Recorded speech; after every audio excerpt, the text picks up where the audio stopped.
নমস্কার, আপনারা শুনছেন মিস্ট্রি হাউস। আজ শুনবেন ফিলিপ কে ডিকের লেখা কাহিনী প্রতারক। মূল গল্পের নাম ইম্পস্টার। গল্পটি প্রথম প্রকাশিত হয় 1953 সালের জুন মাসে অ্যাস্টাউন্ডিং সায়েন্স ফিকশন পত্রিকায়। ফিলিপ কে ডিকের ব্যাপারে যদি আপনারা শুনে থাকেন তাহলে জানেন যে উনি প্রধানত বিজ্ঞানভিত্তিক গল্প বা সায়েন্স ফিকশন কাহিনী লেখার জন্য জনপ্রিয়। ওনার লেখার উপর ভিত্তি করে প্রচুর সিনেমা বানানো হয়েছে এবং হচ্ছেও। আজকের এই গল্পটিও একটি সায়েন্স ফিকশন কাহিনী। অনেক দিন ধরে ইচ্ছা ছিল এই চ্যানেলে ওনার একটি গল্প আনার, কারণ বেশ কয়েক বছর আগে মিডনাইট হরর স্টেশনে ওনার লেখা একটি গল্প শুনেছিলাম। গল্পের নাম ছিল দ্য হ্যাঙ্গিং স্ট্রেঞ্জার। হয়তো আপনারাও গল্পটি শুনে থাকতে পারেন, না শুনে থাকলে অবশ্যই শুনে নেবেন। তবে আজকের এই গল্পটিও কিন্তু মন্দ নয়, আমার তো বেশ ভালোই লেগেছে। আশা করি আপনাদেরও ভালো লাগবে।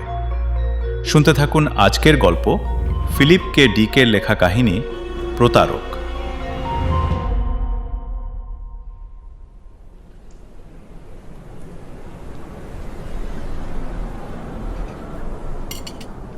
খুব শিগগিরই আমি কিছুদিনের ছুটি নেব। ব্রেকফাস্ট টেবিলে স্পেন্স ওলহাম তার স্ত্রীকে বলল, আমার মনে হয় আমার এখন বিশ্রামের দরকার। 10 বছর অনেক লম্বা সময়। আর প্রজেক্টের কি হবে? তার স্ত্রী জিজ্ঞেস করে। যুদ্ধটা আমাকে ছাড়াই জেতা যাবে। আমাদের পৃথিবী খুব একটা বিপদে নেই। ওলহাম টেবিলে বসে একটা সিগারেট ধরায়। আসলে খবরের চ্যানেলগুলো গল্প পাল্টে এমনভাবে দেখায় যেন মনে হয় এলিয়েনরা জিতে যাচ্ছে। জানো, ছুটিতে আমি কি করতে চাই? আমি শহরের বাইরের ওই পাহাড়ে ক্যাম্পিং করতে যেতে চাই, সেই যেখানে আমরা একবার গিয়েছিলাম, মনে আছে? পয়জন আইভি থেকে আমার র্যাশ হয়েছিল, আর তুমি তো প্রায় সাপের গায়ের ওপর পা দিয়ে দিয়েছিলে। ও শ্যাটনুড। মেরি থালা বাসন সরাতে সরাতে বলল, ওই জঙ্গলটা তো কয়েক সপ্তাহ আগেই পুড়ে গেছে।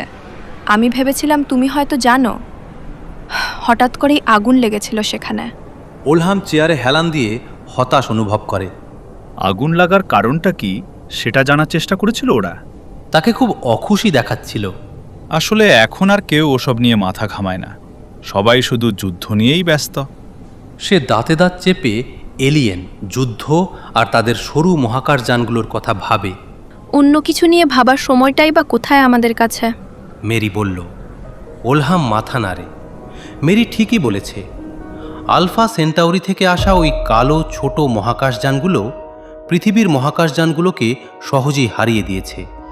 সেটা ধীরে ধীরে এসে পৌঁছায় পৃথিবী পর্যন্ত। অবশেষে ওয়েস্টিংহাউস ল্যাব প্রোটেকশন বাবল বা সুরক্ষা বলয় আবিষ্কার করার পর পরিস্থিতি কিছুটা বদলায়। প্রথমে বড় বড় শহরে আর পরে পুরো পৃথিবীকেই এই বলয় দিয়ে ঘিরে ফেলা হয়। এলিয়েনদের বিরুদ্ধে এটাই ছিল প্রথম সত্যিকারের প্রতিরোধ। কিন্তু যুদ্ধ জেতা অন্য জিনিস। প্রতিটি ল্যাব আর প্রজেক্ট দিন রাত এক করে পাল্টা আক্রমণের অস্ত্র খুঁজে চলেছে। তার নিজের প্রজেক্টও বছরের পর বছর ধরে সারাদিন এই কাজই করে থাকে। ওলহাম উঠে দাঁড়ায় এবং সিগারেটটা নিভিয়ে ফেলে। মনে হচ্ছে মাথার ওপর সবসময় একটা তলোয়ার ঝুলছে। আমি ক্লান্ত হয়ে গেছি, আমার শুধু লম্বা একটা বিশ্রাম দরকার। তবে মনে হয় সবারই একই অবস্থা। সে আলমারি থেকে জ্যাকেটটা নিয়ে সামনের বারান্দায় এগিয়ে যায়। শাটল গাড়িটা যে কোনো মুহূর্তে চলে আসবে। এটি একটি দ্রুতগামী ছোট গাড়ি যা তাকে প্রজেক্টে নিয়ে যাবে। আশা করি নেলসনের যেন দেরি না হয়ে যায়। ঘড়ির দিকে তাকালো সে। প্রায় 7টা বাজে। ওই তো শাটল চলে এসেছে। মেরি বাড়িগুলোর মাঝখান দিয়ে তাকিয়ে বলল। গাড়ির ভারী ধাতব ছাদে সূর্যের আলো চকচক করছে। এলাকাটা একেবারে শান্ত। পরে দেখা হবে তাহলে। স্পেন্স, চেষ্টা করো যেন বেশি রাত না হয়। ওলহাম গাড়ির দরজা খুলে ভেতরে ঢুকে দীর্ঘশ্বাস ফেলে হেলান দিয়ে বসল। নেলসনের সাথে একজন বয়স্ক লোক বসেছিলেন। কি খবর?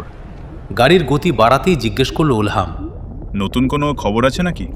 সেই একই, বলল নেলসন। কয়েকটা শত্রু জাহাজ আক্রমণ করেছে আর একটা উপগ্রহ হাতছাড়া হয়েছে। প্রজেক্টটা একবার শেষের দিকে এলেই শান্তি। হয়তো খবরের কারণেই এমন লাগছে, কিন্তু ইদানিং আমি এসব কিছুতে খুব ক্লান্ত হয়ে পড়ছি। সবকিছু খুবই বেদনাদায়ক মনে হচ্ছে। আপনার কি মনে হয় যুদ্ধটা সময়ের অপচয়? বয়স্ক লোকটি হঠাৎ জিজ্ঞেস করলেন। আপনি নিজেও তো এর একটা গুরুত্বপূর্ণ অংশ। ইনি মেজর পিটার্স। নেলসন পরিচয় করিয়ে দিল। ওরা দুজনে করমর্দন করল। ওলহাম বয়স্ক লোকটির দিকে তাকায়। আপনি এত সকালে এখানে কেন? সে জিজ্ঞেস করল। আপনাকে তো আগে প্রজেক্টে দেখিনি। না, আমি প্রজেক্টর কেউ নই। পিটার্স বললেন। তবে আপনারা কি করছেন তা আমি জানি। আমার কাজটা একটু আলাদা। পিটার্স আর নেলসন একে অপরের দিকে তাকায়। ওলহাম সেই চাউনি দেখে ভ্রু কুঁচকাল। গাড়িটা তখন আরও দ্রুত গতিতে ফাঁকা জায়গা দিয়ে প্রজেক্ট বিল্ডিংয়ের দিকে উড়ে চলেছে। আপনার কাজটা কি? ওলহাম জিজ্ঞেস করে। নাকি সেটা বলাও বারণ? আমি গভর্নমেন্টের লোক, পিটার্স বললেন। সিকিউরিটি বিভাগ। ও, ওলহাম ভ্রু ওপরে তুলল। এই এলাকায় কি কোনো গুপ্তচর লুকিয়ে আছে? আসলে আমি আপনার সাথেই দেখা করতে এসেছি, মিস্টার ওলহাম। সে পিটার্সের কথাগুলো খানিক ভেবে দেখল, কিন্তু মানেটা বুঝতে পারল না। আমার সাথে দেখা করতে? কেন? আমি আপনাকে একজন এলিয়েন গুপ্তচর হিসেবে গ্রেফতার করতে এসেছি। সে কারণেই এত সকাল সকাল আসা। ধরো ওকে নেলসন। ওলহামের পাজরে ততক্ষণে একটা বন্দুক চেপে বসেছে। নেলসনের হাত কাঁপছিল, তার মুখ ফ্যাকাশে হয়ে গেছে। সে একটা বড় নিঃশ্বাস নিয়ে বলল, আমরা কি এখনই ওকে মেরে ফেলব? নেলসন ফিসফিস করে পিটার্সকে বলে, আমার মনে হয় এখনই মেরে ফেলা উচিত, আর অপেক্ষা করা উচিত না আমাদের। ওলহাম তার বন্ধুর দিকে তাকিয়ে থাকে। সে কথা বলার জন্য মুখ খুলল, কিন্তু কোনো শব্দ বের হলো না। ওলহামের মাথা ঝিমঝিম করতে শুরু করেছে। আমি বুঝতে পারছি না, সে ফিসফিস করে বলল। ঠিক সেই মুহূর্তে গাড়িটা মাটি ছেড়ে সোজা মহাকাশের দিকে উড়ে যায়। নিচে প্রজেক্ট বিল্ডিংটা ছোট হতে হতে অদৃশ্য হয়ে গেল। ওলহাম মুখ বন্ধ করে ফেলে। সেটার জন্য একটু অপেক্ষা করা যায়? পিটার্স বললেন। আমি ওকে আগে কিছু প্রশ্ন করতে চাই। গাড়িটা মহাকাশের দিকে ছুটে চলেছে। ওলহাম সামনের দিকে তাকিয়ে রইল। গ্রেফতারের কাজ সম্পন্ন হয়েছে। ভিডিও স্ক্রিনে পিটার্স বললেন। স্ক্রিনে সিকিউরিটি চিফের মুখ ভেসে উঠল। সবার এখন নিরাপদ বোধ করা উচিত। কোনো সমস্যা হয়েছে? না, কোনো সন্দেহ ছাড়াই গাড়িতে তোলা হয়েছে ওকে। আপনারা এখন কোথায়? আমরা বাইরের দিকে যাচ্ছি, সর্বোচ্চ গতিতে। তাকে একবার আমি দেখতে চাই। সিকিউরিটি চিফ বললেন। তিনি সরাসরি ওলহামের দিকে তাকান। ওলহাম তখন নিজের হাত দুটো কোলের উপর রেখে সামনের দিকে তাকিয়ে বসে রয়েছে। তাহলে এই সেই লোক? তিনি কিছুক্ষণ ওলহামের দিকে তাকিয়ে রইলেন। ওলহাম কিছুই বলল না। অবশেষে চিফ পিটার্সকে মাথা নেড়ে ইশারা করেন। ঠিক আছে, যথেষ্ট হয়েছে। তাকে খুব বিরক্ত দেখায়। যা দেখার দেখে নিয়েছি। যাই হোক, তোমরা দুজন এমন একটা কাজ করেছো যা বহুদিন মনে রাখা হবে। যথারীতি তোমাদের দুজনের জন্য পুরস্কারের ব্যবস্থা করা হচ্ছে। সেটার কোনো দরকার নেই, পিটার্স বললেন। বিপদের সম্ভাবনা কতটা এখন? এখনো কি এমন কোনো সম্ভাবনা আছে? কিছুটা সম্ভাবনা আছে, তবে খুব বেশি না। আমি যতটুকু জানি, এটা চালু করার জন্য একটা নির্দিষ্ট কথা বা ফ্রেজ দরকার। যাই হোক, আমাদের ঝুঁকিটা এখন নিতেই হবে। বেশ, আমি মুন বেসে জানিয়ে দিচ্ছি যে তোমরা আসছো। না, পিটার্স মাথা নাড়লেন। আমি জাহাজটা বেসের বাইরে ল্যান্ড করব, দূরে কোথাও। বেসকে বিপদে ফেলতে চাই না আমি। আচ্ছা, তোমার যেটা ভালো মনে হয় করো। চিফ আরেকবার ওলহামের দিকে তাকালেন। তারপর তার ছবিটা মিলিয়ে যায়। স্ক্রিন বন্ধ হয়ে গেল। ওলহাম জানলার বাইরে তাকায়। জাহাজটা ইতিমধ্যেই সুরক্ষা বলয় পার হয়ে গেছে এবং আরও দ্রুত গতিতে ছুটছে। পিটার্স তাড়াহুড়ো করছেন। মেঝের নিচে ইঞ্জিনগুলো পূর্ণ শক্তিতে চলছে। ওরা ভয় পাচ্ছে। ওরা ওলহামের জন্যই এত তাড়াহুড়ো করছে। পাশে বসে নেলসন অস্বস্তিতে নড়াচড়া করে ওঠে। আমার মনে হয় এখনই কাজটা সেরে ফেলা উচিত, সে বলল। এটা শেষ করার জন্য আমি যে কোনো কিছু ত্যাগ করতে রাজি। শান্ত হও। পিটার্স বললেন। আমি চাই এবার তুমি কিছুক্ষণ চালাও জাহাজটা, যাতে আমি ওর সাথে কথা বলতে পারি। তিনি সরে এসে ওলহামের পাশে বসলেন এবং তাকালেন তার মুখের দিকে। তারপর সাবধানে ওলহামের হাত আর গাল স্পর্শ করলেন। ওলহাম কিছুই বলল না। শুধু যদি আমি ব্যাপারটা মেরিকে জানাতে পারতাম, সে ভাবল, যদি কোনোভাবে তাকে বলতে পারতাম। সে জাহাজের চারপাশে নজর ফেরায়। কিভাবে? Video screen? নেলসন কন্ট্রোলের কাছে বসে আছে, তার হাতে বন্দুক, ফলে কিছুই করা যাবে না। সে সম্পূর্ণ আটকা পড়ে গিয়েছে। কিন্তু কেন? শোনো, পিটার্স বললেন। আমি তোমাকে কিছু প্রশ্ন করতে চাই। তুমি জানো আমরা কোথায় যাচ্ছি? আমরা চাঁদের দিকে যাচ্ছি। 1 ঘন্টার মধ্যে আমরা চাঁদের উল্টো পিঠে নির্জন দিকটায় ল্যান্ড করব।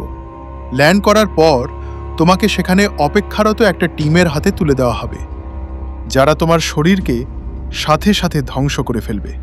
বুঝতে পারছো? তিনি ঘড়ির দিকে তাকালেন। 2 ঘন্টার মধ্যে তোমার টুকরোগুলো মাটিতে ছড়িয়ে ছিটিয়ে থাকবে। তোমার আর কোনো অস্তিত্ব থাকবে না। ওলহাম তার ঘোর থেকে বেরিয়ে আসে। আপনি কি আমাকে এটাও বলবেন না? অবশ্যই, আমি তোমাকে বলবো। পিটার্স মাথা নেড়ে বললেন। 2 দিন আগে আমরা খবর পাই যে একটা এলিয়েন স্পেসশিপ সুরক্ষা বলয় ভেদ করে ঢুকেছে। সেই স্পেসশিপ থেকে একটি গুপ্তচর নেমেছিল পৃথিবীতে। সেই গুপ্তচরটি ছিল একটা রোবট, যা দেখতে হুবহু মানুষের মতো। রোবটটার কাজ ছিল একজন নির্দিষ্ট মানুষকে ধ্বংস করে তার জায়গা নেওয়া। পিটার শান্তভাবে ওলহামের দিকে তাকালেন। ওই রোবটটার ভেতরে একটা বিশাল বোমা রাখা আছে। আমাদের এজেন্ট জানে না বোমাটা কিভাবে ফাটে, তবে তার ধারণা কোনো নির্দিষ্ট কথা বা বাক্যাংশ উচ্চারণ করলে সেটা চালু হয়ে যাবে। রোবটটা সেই মানুষটির মতোই জীবনযাপন করবে যাকে সে হত্যা করেছে। তার কাজ করবে, তার বন্ধুদের সাথে মিশবে। হুবহু সেই মানুষটির মতো করেই বানানো হয়েছে তাকে। কেউ পার্থক্য বুঝতে পারবে না।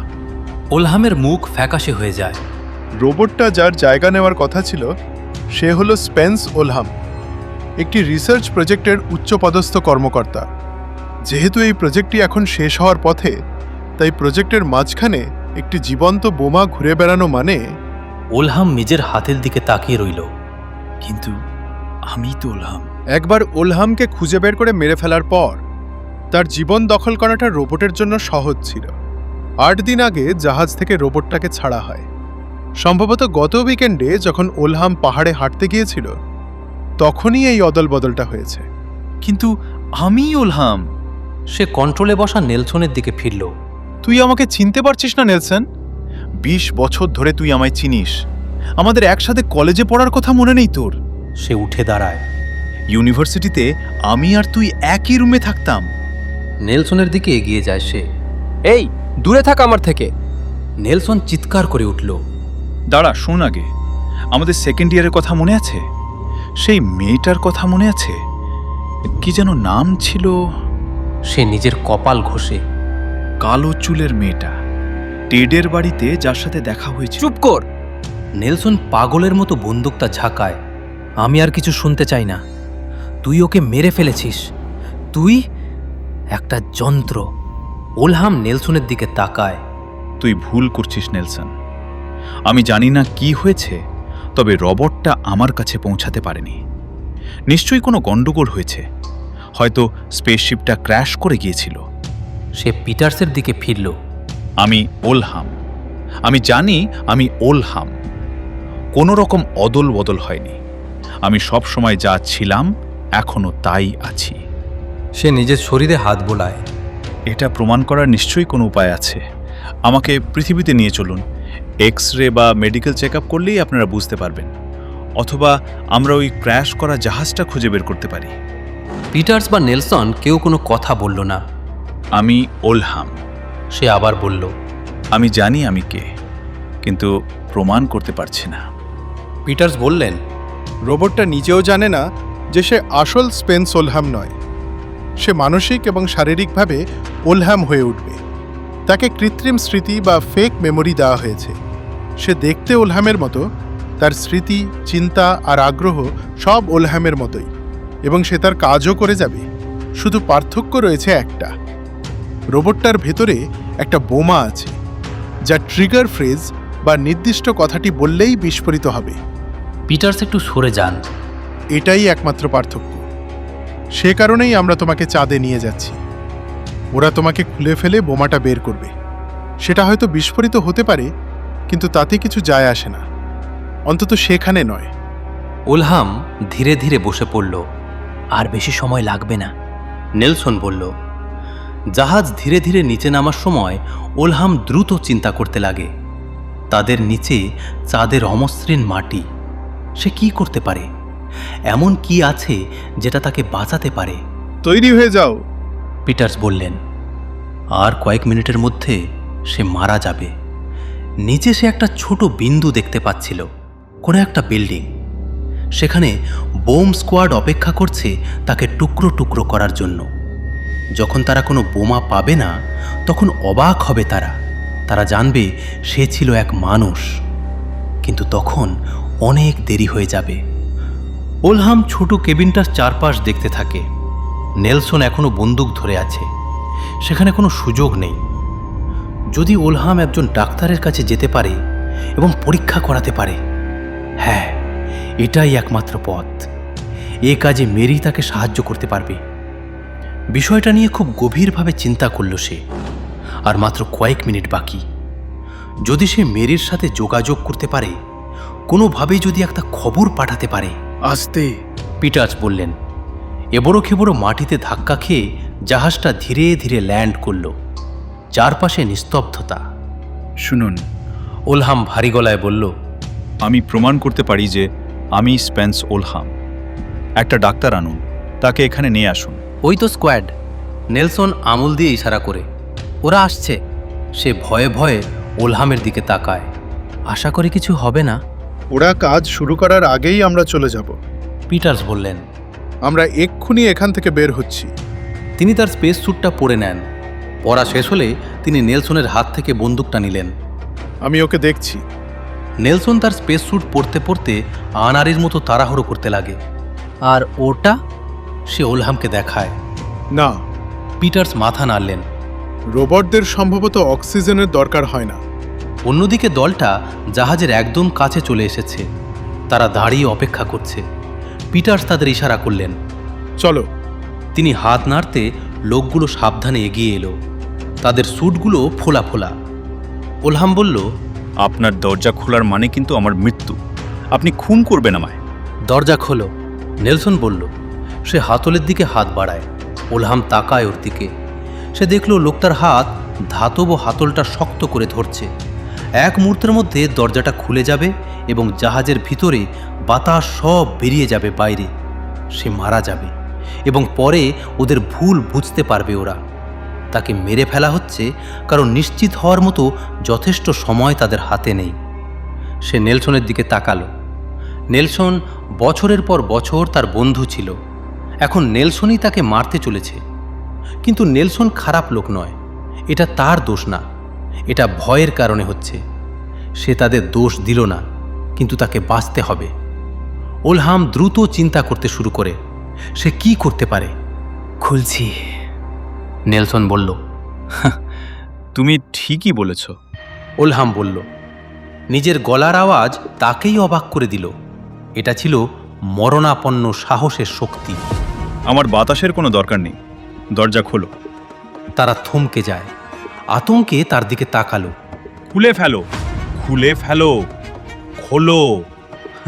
কিন্তু তাতে কোনো তফাৎ হবে না। ওলহামের হাত জ্যাকেটের ভেতরে অদৃশ্য হয়ে যায়। আমি ভাবছি তোমরা দুজন কত দূর দৌড়াতে পারবে। দৌড়াবো? তোমাদের হাতে বাঁচার জন্য 15 সেকেন্ড আছে। জ্যাকেটের ভেতরে তার আঙুলগুলো নড়ে ওঠে। ট্রিগার ফ্রেজ সম্পর্কে তোমাদের ধারণা ভুল ছিল। ওই একটা জায়গায় তোমরা ভুল করেছ। 14 সেকেন্ড। স্পেস স্যুটের ভেতর থেকে দুটো আতঙ্কিত মুখ তার দিকে তাকিয়ে থাকে। তারপর তারা ধস্তাধস্তি করে দৌড়ে দরজা খুলে ফেলে। ভেতরে বাতাস সব হু হু করে মহাকাশে বেরিয়ে যায়। পিটার্স আর নেলসন জাহাজ থেকে দৌড়ে বের হয়ে গেল। উলহাম চট জলদি দৌড়ে গিয়ে দরজাটা ধরে টেনে বন্ধ করে দেয়। অটোমেটিক প্রেসার সিস্টেম সাথে সাথে তার কাজ শুরু করে এবং জাহাজে আবার বাতাস ভরে যেতে লাগলো। ওলহামের সমস্ত শরীর তখন কাঁপছে। আর যদি 1 সেকেন্ড দেরি হতো। জানলার বাইরে ওই দুজন লোক দলটির সাথে মিশে গেছে। দলটা ছত্রভঙ্গ হয়ে দিক বিদিক জ্ঞান শূন্য হয়ে দৌড়াতে শুরু করে দেয়। ওলহাম কন্ট্রোল বোর্ডের সামনে গিয়ে বসল। ডায়ালগুলো ঘোরাতে লাগলো সে। জাহাজটা উপরে ওঠার সাথে সাথেই নিচের লোকগুলো উঠে দাঁড়িয়ে হাঁ করে তাকিয়ে রইল সেদিকে। দুঃখিত, ওলহাম ফিসফিস করে বলল, কিন্তু আমাকে পৃথিবীতে ফিরতেই হবে। সে জাহাজটা ঘুরিয়ে যে পথে এসেছিল সেদিকেই রওনা দেয়।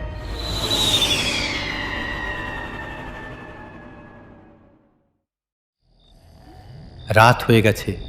জাহাজের চারপাশে অন্ধকারে ঝিঁঝি পোকা ডাকছে। ওলহাম ভিডিও স্ক্রিনের ওপর ঝুঁকে তাকায়। ছবি ভেসে উঠল সেখানে। কলটা কানেক্ট হয়েছে। স্বস্তির নিঃশ্বাস ফেলল সে।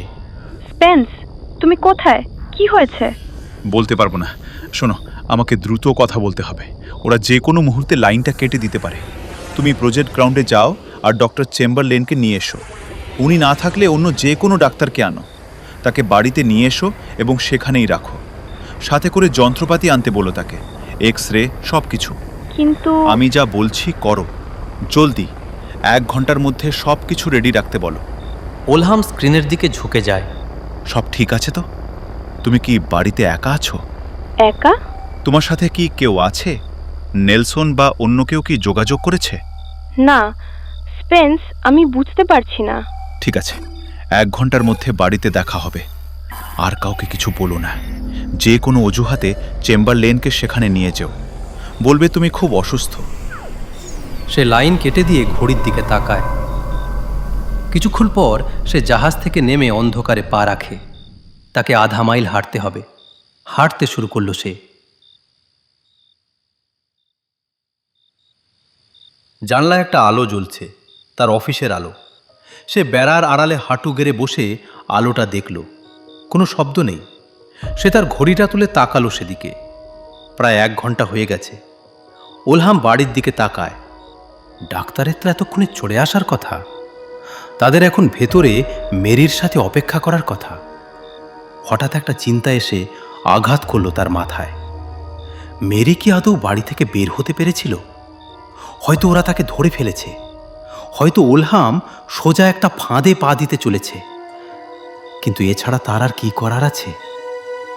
একজন ডাক্তারের রিপোর্ট আর ছবি থাকলে প্রমাণ করার একটা সুযোগ থাকবে যে সে কে। কিন্তু পরীক্ষা করাতে গেলে তাকে জীবিত থাকতে হবে আগে। সম্ভবত এটাই একমাত্র পথ। ডক্টর চেম্বারলেন একজন সম্মানিত ব্যক্তি। তিনি প্রজেক্টের স্টাফ ডাক্তার। তিনি জানবেন, তার কথার দাম আছে। তিনি তথ্য দিয়ে ওদের আতঙ্ক থামাতে পারবেন, যদি শুধু ওরা অপেক্ষা করে। কিন্তু ওরা অপেক্ষা করতে পারবে না। কোনো প্রমাণ ছাড়া, বিচার ছাড়া তাকে এখনই মরতে হবে। সে উঠে দাঁড়ায় এবং বাড়ির দিকে এগিয়ে যায়। বারান্দা উঠে দরজার কাছে এসে থামল সে। কান পাতল দরজায়। এখনো কোনো শব্দ নেই। বাড়িটা সম্পূর্ণ নিস্তব্ধ, বড্ড বেশি শান্ত। ওলহাম বারান্দায় দাঁড়িয়ে রইল। তারা ভেতরে একদম চুপচাপ থাকার চেষ্টা করছে। কিন্তু কেন? এটা একটা ছোট বাড়ি। দরজার ওপাশে মাত্র কয়েক ফুট দূরে মেরি আর ডক্টর চেম্বারলেনের দাঁড়িয়ে থাকার কথা। তবুও সে কিছুই শুনতে পাচ্ছে না। সে দরজার দিকে তাকায়, তারপর হাত রাখে হাতলে। কিন্তু হঠাৎ করে সে হাতল না ঘুরিয়ে কলিং বেলটা বাজালো। বাড়ির পেছনের দিকের বেলটা বেজে ওঠে। সে নড়াচড়ার শব্দ শুনতে পায়। একটু বাদে দরজা খুলল মেরি। তার মুখের দিকে তাকানো মাত্রই সত্যিটা বুঝে গেল সে। দৌড় লাগায় ওলহাম। ঝোপের মধ্যে ঝাঁপিয়ে পড়ল সে। একজন সিকিউরিটি অফিসার মেরিকে ধাক্কা দিয়ে সরিয়ে তার পাশ দিয়ে গুলি চালায়। ঝোপটা তছনছ হয়ে গেল। ওলহাম হামাগুড়ি দিয়ে বাড়ির পাশের দিকটায় চলে যায়। তারপর লাফিয়ে উঠে দৌড়াতে শুরু করে অন্ধকারের মধ্যে। একটা সার্চ লাইট জ্বলে ওঠে, যেটার আলো তার গা ছুঁয়ে বেরিয়ে যায়। ওলহাম রাস্তা পার করে একটা বেড়া টপকায়। তার পেছনে সিকিউরিটি অফিসাররা ছুটে আসছে, চিৎকার করছে। ওলহামের নিঃশ্বাস আটকে আসছিল। মেরির মুখটা দেখা মাত্রই সে বুঝে গিয়েছিল।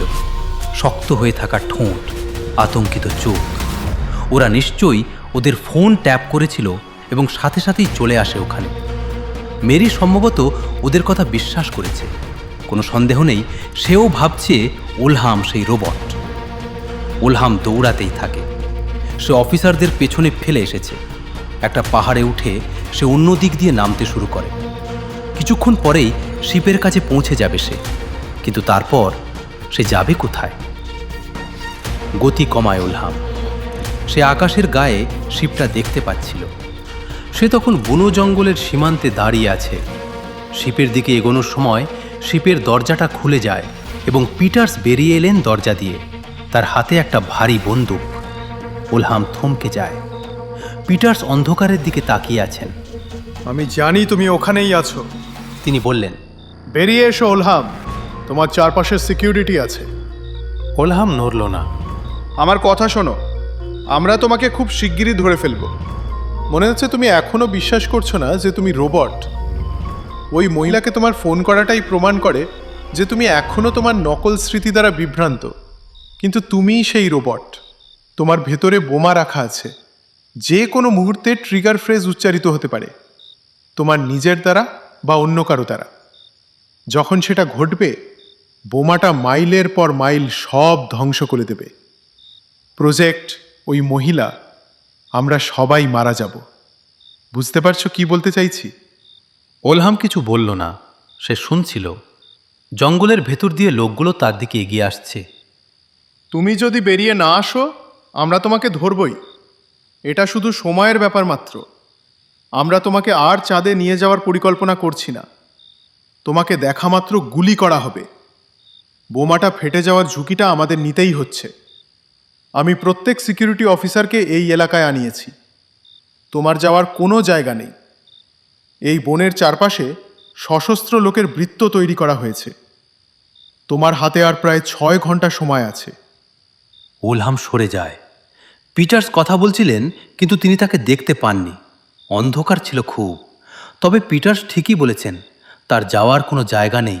সে এখন শহরের বাইরে, যেখানে জঙ্গল শুরু হয়েছে, সেখানে আছে।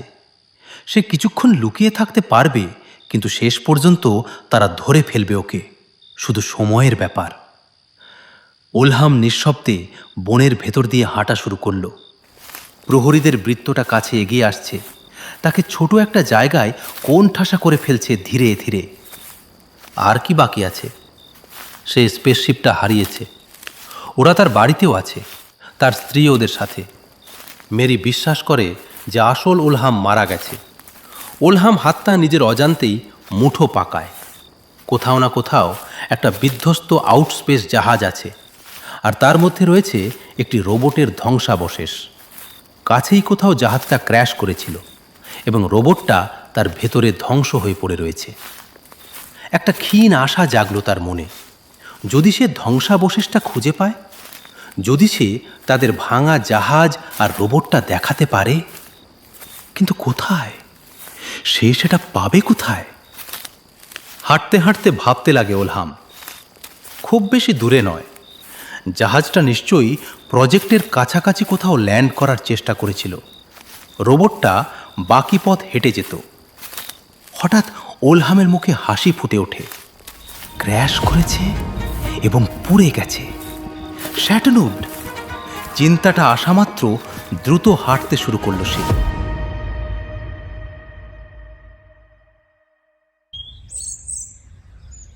দিনের আলো ফুটেছে। ভাঙা গাছপালার ভেতর দিয়ে সূর্যের আলো এসে পড়ছে জঙ্গল পরিষ্কার করা জায়গাটায়, যেখানে একজন মানুষ উবু হয়ে বসে। ওলহাম মাঝে মাঝে উপরের দিকে তাকাচ্ছে, কান পেতে শুনছে। ওরা বেশি দূরে নেই। তার নিচে পরিষ্কার করা জায়গা আর শাটানুডের পোড়া গাছের গুড়ির মধ্যে ছড়িয়ে ছিটিয়ে আছে ধ্বংসস্তূপ। সূর্যের আলোয় সেটা একটু চকচক করছে। এটা খুঁজে পেতে তার খুব একটা সমস্যা হয়নি। শাটানুড জায়গাটা সে ভালো করে চেনে। ছোটবেলায় সে এখানে অনেকবার হাইকিং করতে এসেছে। সে জানতো কোথায় সেটা পাওয়া যাবে। এখানে একটা খাড়া চূড়া আছে, যা হঠাৎ করেই উপরে উঠে গেছে। জায়গাটা না চেনা কোনো ল্যান্ডিং শিপের পক্ষে ওটায় ধাক্কা খাওয়া খুবই স্বাভাবিক। আর এখন সে উবু হয়ে নিচের জাহাজটার দিকে, বা যা অবশিষ্ট আছে তার দিকে তাকায়। উঠে দাঁড়ায় উলহাম। সে তাদের শব্দ শুনতে পাচ্ছে, খুব বেশি দূরে নয়। নিজেকে শক্ত করল সে। সব কিছু নির্ভর করছে কে তাকে আগে দেখবে তার উপর। যদি নেলসন হয় তবে তার কোনো সুযোগ নেই। নেলসন তাকে দেখামাত্র গুলি করবে। কিন্তু যদি সে চিৎকার করে ডাকার সময় পায় তবে সেটুকুই তার দরকার। একবার জাহাজটা দেখলেই সে নিরাপদ। কিন্তু যদি ওরা আগে গুলি করে, একটা পোড়া ডাল মট করে ভাঙার শব্দ হয়। একটা ছায়া দেখা গেল দূরে, অনিশ্চিতভাবে এগিয়ে আসছে। উলহাম বুক ভরে শ্বাস নেয়।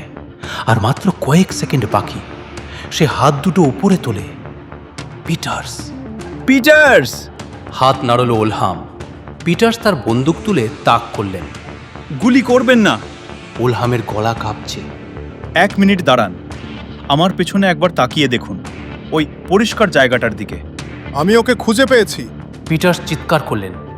পোড়া জঙ্গল থেকে সিকিউরিটি লোকেরা দৌড়ে এলো। গুলি করবেন না, আমার পেছনে তাকান। জাহাজটা, এলিয়েন জাহাজটা দেখুন। পিটার্স দ্বিধা করে। বন্দুক নড়ে ওঠে তার। ওটা নিচে আছে। উলহাম দ্রুত বলল, আমি জানতাম ওটা এখানেই পাবো আমি, এই পোড়া জঙ্গল।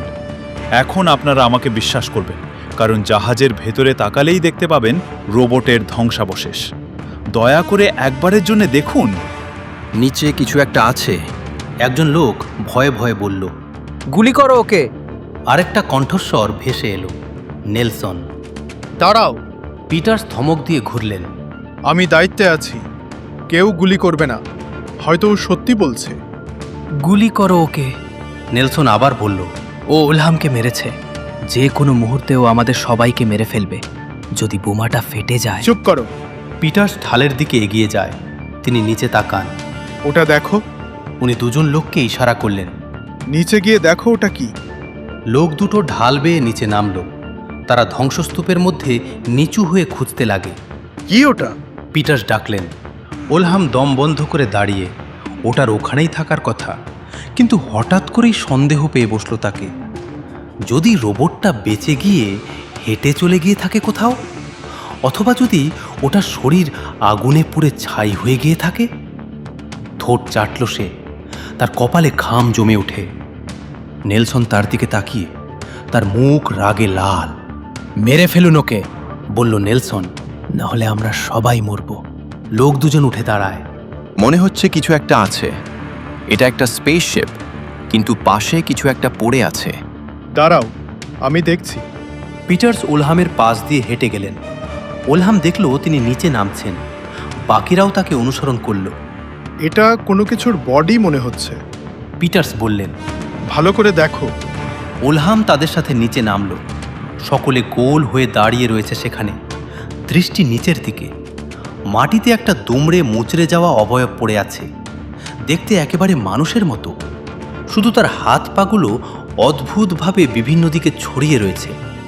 মুখটা খোলা। নষ্ট হয়ে যাওয়া কোনো যন্ত্রের মতো মনে হচ্ছে। ফিসফিস করে বললেন পিটার্স। উলহাম দুর্বলভাবে হাসে। তাহলে কি বুঝলেন? সে বলল। পিটার্স তার দিকে তাকান। অবিশ্বাস্য। তার মানে তুমি পুরোটা সময় সত্যি কথাই বলে যাচ্ছিলে?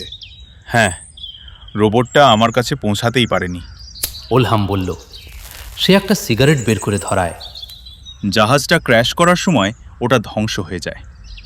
আপনারা সবাই যুদ্ধ নিয়ে এত ব্যস্ত ছিলেন যে ভাবার সময় পাননি কেন একটা শান্ত জঙ্গলে হঠাৎ আগুন লাগলো। এখন তার উত্তরটা আপনারা জানতে পারলেন। সে ধূমপান করতে করতে লোকগুলোকে দেখতে লাগে। তারা জাহাজ থেকে দুমড়ানো অংশগুলো টেনে বের করছে। শরীরটা শক্ত হয়ে গিয়েছে। ওটার ভিতরে বোমাটাও খুঁজে পাবেন। উলহাম বলল। লোকগুলো লাশটা এনে রাখে মাটিতে। নিচু হলেন পিটার্স। মনে হয় আমি সেটার কোণাটা দেখতে পাচ্ছি। তিনি হাত বাড়িয়ে শরীরটা স্পর্শ করলেন। মৃতদেহটার বুক চিরে ফেলা হয়েছে। সেই বড় গর্তের ভেতর চকচকে কিছু একটা দেখা যাচ্ছে, ধাতব কিছু। লোকগুলো কথা না বলে সেই ধাতব বস্তুটির দিকে তাকিয়ে রইল। এটা বেঁচে থাকলে আমাদের সবাইকে ধ্বংস করে দিত। পিটার্স বললেন। ওই ধাতব বাক্সটা। চারপাশে পিন পতন নীরবতা। আমার মনে হয় আমরা তোমার কাছে ঋণী। পিটার্স ওলহামকে বললেন, আজকের দিনটা তোমার জন্য একটা দুঃস্বপ্নের মতো কেটেছে। তুমি যদি পালিয়ে না আসতে তবে হয়তো আমরা তোমাকে। তিনি থামলেন। ওলহাম সিগারেটটা ফেলে দেয়। আমি জানতাম যে রোবটটা আমার কাছে পৌঁছায়নি, কিন্তু প্রমাণ করার কোনো উপায় ছিল না। মাঝে মাঝে কোনো জিনিস সাথে সাথে প্রমাণ করা সম্ভব হয় না। ওটাই ছিল আসল সমস্যা। ছুটি নিলে কেমন হয়? পিটার্স বললেন, আমার মনে হয় আমরা তোমাকে 1 মাসের ছুটি দিতে পারি। তোমার বিশ্রাম নেওয়া উচিত। আপাতত এখন আমি বাড়ি যেতে চাই। বলল ওলহাম। ঠিক আছে, তাই হবে। পিটার্স বললেন। নেলসন লাশের পাশে মাটিতে উবু হয়ে বসেছিল। সে বুকের ভেতর চকচকে ধাতব বস্তুটার দিকে হাত বাড়ায়। ধরো না, ওলহাম বলল, ওটা এখনো ফাটতে পারে। ওটা বরং পরে বোম স্কোয়াডের হাতে ছেড়ে দেওয়া ভালো। নেলসন কিছু বলল না। হঠাৎ সে ধাতব বস্তুটা খপ করে ধরে বুকের ভেতর হাত ঢুকিয়ে টান দেয়। এ কি করছো? চিৎকার করে উঠল ওলহাম। নেলসন উঠে দাঁড়ায়। তার হাতে সেই ধাতব বস্তুটি ধরা। তার চোখে মুখে চরম আতঙ্ক। তার হাতে ধরা রয়েছে একটা ধাতব ছুরি, রক্তে মাখামাখি অবস্থায় থাকা আউটস্পেস এলিয়েনদের ছুরি। এই জিনিসটা ওকে মেরেছে। নেলসন ফিস ফিস করে বলল। আমার বন্ধুকে এটা দিয়ে মারা হয়েছে। সে ওলহামের দিকে তাকায়। তো তুই ওকে এটা দিয়ে মেরে স্পেসশিপের পাশে ফেলে রেখেছিলি? ওলহামের শরীর কাঁপতে শুরু করেছে। দাঁতে দাঁতে বাড়ি খাচ্ছিল তার। তার নজর ছুরি থেকে লাশের দিকে যায়। এটা ওলহাম হতে পারে না। সে বলল। তার মাথা ঘুরছে। চোখের সামনে সব কিছু বন বন করছে। আমি কি তবে ভুল ছিলাম? সে হাঁ করে তাকিয়ে রইল। কিন্তু ওটা যদি ওলহাম হয় তাহলে আমি হলাম। বাক্যটা আর সে শেষ করতে পারল না। শুধু প্রথম বাক্যাংশটুকুই বলতে পারল সে। এরপরের বিস্ফোরণটা এত বিশাল ছিল যে সেটা আলফা সেন্টাউরি থেকেও তা দেখা গিয়েছিল। শুনছিলেন ফিলিপ কে ডিকের লেখা কাহিনী প্রতারক। গল্পটি কেমন লাগলো জানাতে পারেন কমেন্টে। কোনো গল্পের সাজেশন থাকলে সেটাও লিখতে পারেন। সামনের সপ্তাহে ফিরে আসছি নতুন আরও একটি গল্প নিয়ে। সকলে ভালো থাকবেন, সুস্থ থাকবেন।